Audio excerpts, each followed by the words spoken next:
కూడా మీకు అందజేస్తా.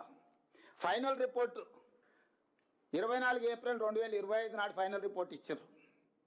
వివిధ పరీక్షలు క్షేత్రస్థాయిలో నిపుణులు పరిశీలించిన అనంతరం ఎన్డీఎస్ఏ తుది నివేదిక ఇచ్చింది.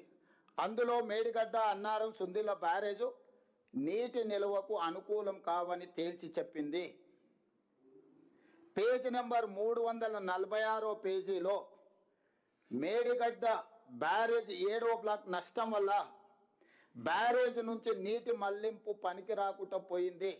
ఈ నివేదికలో 346 పేజీల స్పష్టంగా 7th బ్లాక్ డ్యామేజ్ అవ్వడం వల్ల నీటిని నింపడం కానీ నీటిని మళ్లించడం కానీ కుదరదు. దీనివల్ల మొత్తం ఎంటైర్ మేడిగడ్డ బ్యారేజ్ దెబ్బతిన్నదని చెప్పింది.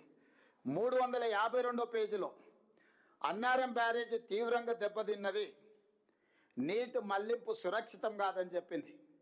356 పేజీలో సుందిళ్ల బ్యారేజ్ తీవ్రంగా దెబ్బతిన్నందున నీటిని మళ్లించడం సురక్షితం కాదని చెప్పింది.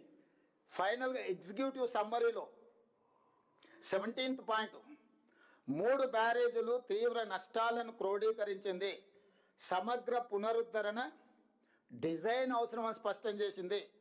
మొత్తం బ్యారేజ్ పటిష్టత, భద్రతపై సమగ్ర అంచనా వేసి ఇప్పుడున్న దుస్థితిని అరికట్టడానికి తక్షణ స్థిరీకరణ చర్యలను కూడా సిఫార్సు చేసింది ఇందులోనే. అంటే దీన్ని 3 బ్యారేజీలు నీళ్లు నింపడానికి కుదరదు.